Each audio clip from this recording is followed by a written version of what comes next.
आप दुनिया के अजूबों के बारे में सोचते होंगे तो आपके दिमाग में सबसे पहले क्या आता होगा? माचू पिच्चू, ताजमहल या ग्रेट वॉल ऑफ चाइना?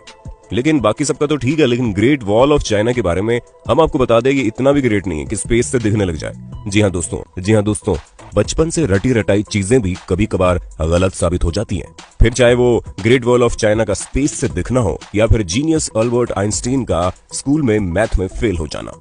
इसलिए दोस्तों दिल थाम कर बैठिए, क्योंकि आज हम आपको उन झूठ के बारे में बताने वाले हैं जिन्हें आप सदियों से सच मानते आ रहे हैं। और अंत में जो सच्चाई हमने आपके सामने रखी है ना, उसे जानकर आप हंसी से लोटपोट हो जाएंगे।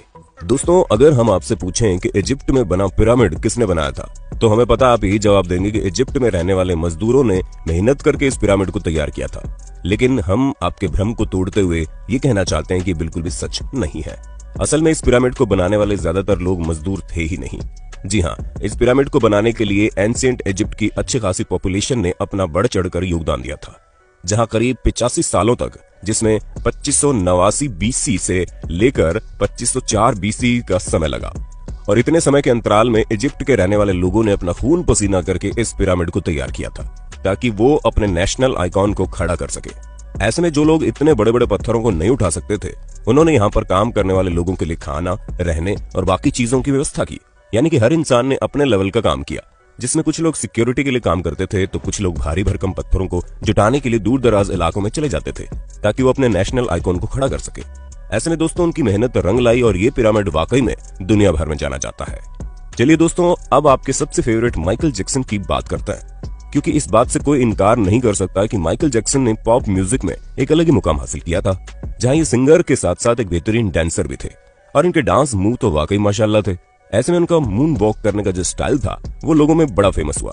पर अफसोस दोस्तों, आपको जानकर हैरानी होगी कि इस मून वॉक को माइकल जैक्सन ने इवेंट नहीं किया था। हालांकि उन्होंने इसे सबसे पहले 1983 में परफॉर्म किया था। पर दोस्तों असल में माइकल जैक्सन ने ये मून वॉक कैस्पर कैंडिडेट और कूली जैक्सन से सीखा था, जिन्होंने 1970 में इसे परफॉर्म कर दिया था। वहीं मार्शल मार्कियो ने भी इस मून वॉक को माइकल जैक्सन से पहले परफॉर्म कर दिया था, और इन सभी लोगों से पहले बिल बैले नाम के टैप डांसर ने भी इसे परफॉर्म किया था। ऐसे में ये बता पाना मुश्किल है कि इस मून वॉक को किसने इन्वेंट किया, लेकिन वो शख्स माइकल जैक्सन तो नहीं है। अब आप एक और सिर घुमा देने वाली बात सुनिए, क्योंकि आप लोगों ने कार्बन डेटिंग का नाम तो सुना ही होगा। अरे नहीं दोस्तों, ये टिंडर में राइट लेफ्ट स्वाइप करने वाली डेटिंग नहीं है, बल्कि एक ऐसा मेथड है जिसके जरिए एटमॉस्फेयर में कार्बन डाइऑक्साइड के चेंज होने पर चीजों की असली उम्र बताई जा सकती है। ऐसे में आर्कियोलॉजिस्ट कार्बन डेटिंग का इस्तेमाल करके ये पता लगाते हैं कि उनके द्वारा खोजी गई चीजें कितनी पुरानी है, और इसी वजह से हम भी आपको जितनी भी चीजों की जानकारी देते हैं उनकी उम्र कार्बन डेटिंग के हिसाब से होती है। और विलर्ड लिबी नाम के जिस प्रोफेसर ने कार्बन डेट्स का पता लगाया था, और इस काम के लिए उन्हें नोबेल प्राइज भी मिला था। लेकिन दोस्तों दिल थाम लीजिए, क्योंकि हम आपको बता दें कि कार्बन डेटिंग के जरिए चीजों की असली उम्र पता लगाना बहुत मुश्किल है। और ऐसा इसलिए क्योंकि हर जगह का एटमॉस्फेयर अलग अलग तरीके से चेंज होता है। हालांकि कुछ हद तक चीजें सही जा सकती है, लेकिन अब आप खुद सोचिए कि दो प्लांट हो, जिनमें से एक अमेरिका में हो और एक ग्रीनलैंड में, तो जाहिर सी बात है कि टेम्परेचर इफेक्ट की वजह से दोनों की ग्रोथ में काफी डिफरेंस आएगा। इसी तरह से कार्बन डेटिंग का भी हिसाब किताब है। अब चलिए दोस्तों, आपको एक और मिथ बस्टर स्टोरी सुनाते हैं, जो किसी और की नहीं बल्कि लॉक नेस मॉन्स्टर की फेक फोटो स्टोरी है।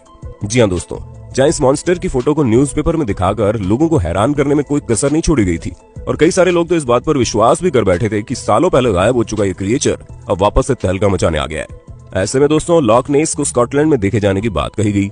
इस तस्वीर को सबसे पहले रॉबर्ट केनेथ विल्सन ने 1934 में लोगों के सामने रखा, और करीब 60 सालों तक इनकी ली गई इस तस्वीर को सच्चा समझा जा रहा था। लेकिन वो कहते हैं ना कि झूठ के दिन 4, सच चले 1000 साल। हाँ दोस्तों, हमें पता है हमारी बनाई गई कहावत उतनी अच्छी नहीं है, लेकिन इस जगह पर बिल्कुल फिट बैठती है, क्योंकि 1994 में ये बात लोगों के सामने आ गई कि लॉक नेस मॉन्स्टर का जो शेप उस तस्वीर में था वो कुछ और नहीं बल्कि एक टॉय सबमरीन थी, जिसे पानी में इस तरह डाला गया था कि वो उस क्रिएचर की तरह दिखाई दे। और ऐसा मर्म्यूडेक नाम के जर्नलिस्ट ने किया था, ताकि वो अपने न्यूज़पेपर से बदला ले सके, क्योंकि उनके न्यूज़पेपर ने लॉक नेस मॉन्स्टर के बारे में छापने की वजह से उन्हें बातें सुना दी थी, और इसी वजह से उन्होंने इतनी बड़ी कहानी रची जिसके चंगुल में दुनिया करीब 60 सालों तक थी। दोस्तों जब आप दुनिया के अजूबों के बारे में सोचते होंगे तो आपके दिमाग में सबसे पहले क्या आता होगा? माचू पिच्चू, ताजमहल या ग्रेट वॉल ऑफ चाइना? लेकिन बाकी सबका तो ठीक है, लेकिन ग्रेट वॉल ऑफ चाइना के बारे में हम आपको बता दें कि इतना भी ग्रेट नहीं है कि स्पेस से दिखने लग जाए। जी हाँ दोस्तों, क्योंकि सच्चाई तो यह है कि ये इतना बड़ा भी नहीं है कि इसे हमारे एटमॉस्फेयर के बाहर किसी भी जगह से देखा जा सके, फिर चाहे वो मून ही क्यों ना हो, जो हमारे सबसे करीब है। और ये हम अपने मन से नहीं कह रहे, बल्कि खुद नासा ने इस बात को साबित किया है। हालांकि भले ही 21,196 किलोमीटर लंबी हो, लेकिन अगर हम इसकी चौड़ाई की बात करें तो ये बॉटम से मात्र 20 फुट चौड़ी है और टॉप से केवल 16 फुट चौड़ी है। हम आपको बता दें कि ये अफवाह 1754 के आसपास शुरू हुई। ऐसे में ये चीज हमारे चांद पर पहुंचने और स्पेस में सैटेलाइट पहुंचाने से बहुत पहले की बात है। तो ये सिवाय अफवाह के और कुछ नहीं है। अब भले ही हर साल यहाँ पर करोड़ों की संख्या में लोग आते हो, लेकिन अफसोस वो चाइना की जिस दीवार पर खड़े होते हैं वो स्पेस से तो नहीं दिखती। चलिए दोस्तों, चाइना से आप हमें ये बता दो कि दुनिया भर में तहलका मचाने वाला कोरोना वायरस चाइना की किस जगह पर सबसे पहले फैला था? हमें पता है आपको जवाब पता होगा, इसलिए कमेंट बॉक्स में एक भी इंसान का जवाब छूटना नहीं चाहिए। वैसे दोस्तों, जब कभी भी आप वाइकिंग्स के बारे में सोचते होंगे तो आपके दिमाग में सबसे पहले चीज क्या आती होगी? हमें पता है ज्यादातर लोगों को बड़े से जहाज का साइज और सींग निकले हुए हेलमेट याद आते होंगे, पर हम आपको बता दें ये दोनों ही चीजें झूठी हैं, जो कि हमारी मेन स्ट्रीम मीडिया द्वारा हमारे दिमाग में डाली गई। असल में कई सारे हिस्टोरियंस को वाइकिंग्स के समय के टूल्स मिले हैं, जिनमें से एक भी हेलमेट ऐसा नहीं मिला जिसमें सींग लगे हों। हालांकि माना जा सकता है कि वो लोग लड़ते टाइम खुद को बचाने के लिए हेलमेट का यूज करते होंगे, लेकिन इसका मतलब ये नहीं है कि उनके हेलमेट में ही डायरेक्ट सींग लगे हो।